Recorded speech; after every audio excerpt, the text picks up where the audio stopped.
20 अगस्त 2025 संसद में एक नया बिल पास हुआ। Bill number 130। बिल का सीधा मतलब अगर कोई भी प्रधानमंत्री, कोई भी विधायक या सांसद 30 दिन से ज़्यादा जेल में रहता है तो उसकी कुर्सी चली जाएगी। पहली नज़र में ये बिल अच्छा लगता है, लेकिन असली सवाल है क्या ये लोकतंत्र को मजबूत करेगा या लोकतंत्र को पूरी तरह से बंधक बना देगा। तो आज का वीडियो मेरा इसी विषय पर है। अगर आप लोग हमारे वीडियो को पहली बार देख रहे हैं, हमारे चैनल पर पहली बार आए हैं, तो इस चैनल को सब्सक्राइब जरूर कर लीजिएगा। तो चलिए वीडियो को शुरू करते हैं। तो अब शुरू करते हैं असली मुद्दा। सरकार ने इसे भ्रष्टाचार और अपराध पर नकेल कसने वाला कदम बताया, लेकिन गहराई से देखिए भारत में आज कितने विपक्ष नेता हैं जिन पर केस चल रहे हैं।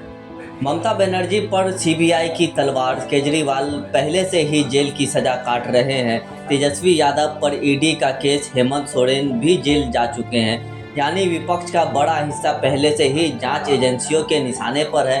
अब इस बिल से होगा क्या? बस 30 दिन। अगर सरकार चाहे तो विपक्ष का कोई भी नेता जेल से बाहर ही नहीं निकल पाएगा और उसकी कुर्सी अपने आप चली जाएगी। सोचिए जरा, आज पुलिस किसके दबाव में है? आज सीबीआई और ईडी किसके कंट्रोल में है? और कई बार अदालतों पर भी सत्ता का असर देखने को मिला है। तो अगर कोई नेता सत्ता के खिलाफ खड़ा हुआ तो सरकार बस इतना करेगी, एक केस, एक आरोप और जेल की सलाखें। फिर क्या? 30 दिन का टाइम चालू, 30 दिन में बाहर न निकले तो कुर्सी गई। यानी अदालत और पुलिस का इस्तेमाल कर जनता के चुने हुए प्रतिनिधि को जब चाहे हटाया जा सकता है। अब सोचिए, अगर ये बिल लागू हो गया तो सबसे पहले किस पर गिरेगी गाज? विपक्ष पर। और ऑलरेडी ये बिल लागू हो चुका है। ममता, केजरीवाल, तेजस्वी, सोरेन, इन सब के ऊपर पहले से ही केस है। अब बीजेपी को सिर्फ इतना करना है, 30 दिन जेल में रखना है और विपक्ष अपने आप संसद और विधानसभा से गायब हो जाएगा। यहीं से तस्वीर साफ होती है। इस बिल का असली मकसद सिर्फ और सिर्फ सत्ता को अस्थायी बनाना है। एक एक करके विपक्ष को जेल में डालो, 30 दिन तक बाहर मत निकलने दो, कुर्सी खाली हो जाएगी। और जब विपक्ष ही नहीं रहेगा तो 2029 तक भारत में क्या बचेगा?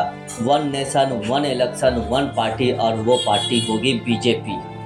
भारत की ताकत उसकी बहस है, उसका विपक्ष है। लेकिन अगर ये बिल लागू रहा तो बहस नहीं बचेगी, सिर्फ तानाशाही बचेगी, क्योंकि लोकतंत्र का मतलब ही है जनता की आवाज़। लेकिन अगर जनता की आवाज़ उठाने वाले नेता ही जेल में होंगे तो लोकतंत्र जिंदा कैसे रहेगा? सोचिए, क्या भारत लोकतंत्र से विपक्ष मुक्त हो सकता है?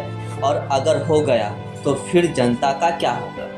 कहते हैं सत्ता जब बेकाबू होती है तो सबसे पहले निशाना बनता है गरीब। दिल्ली में जब तक भी केजरीवाल की सरकार थी एक भी झुग्गी नहीं टूटी, लेकिन जैसे ही बीजेपी ने सत्ता संभाली सबसे पहले बुलडोजर गरीबों की बस्ती पर चला। मुंबई में क्या हुआ? पूरे का पूरा धारावी एशिया की सबसे बड़ी झुग्गी अडानी के हवाले कर दी गई।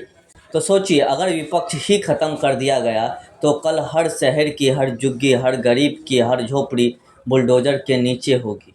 वो गरीब हिंदू होगा या मुसलमान, इससे कोई फ़र्क नहीं पड़ेगा, क्योंकि सरकार सिर्फ एक चीज़ देखेगी, गरीब को हटाओ और अमीर को ज़मीन दो। दोस्तों, ये 130वां बिल सिर्फ एक कागज़ नहीं है, ये लोकतंत्र की जड़ों पर सबसे बड़ा वार है।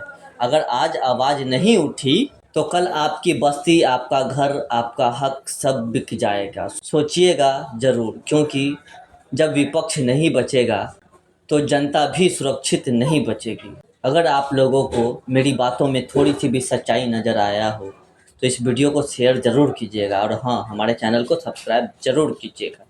मिलते हैं अगले वीडियो में। जब तक के लिए जागरूक रहिए और सच देखते रहिए।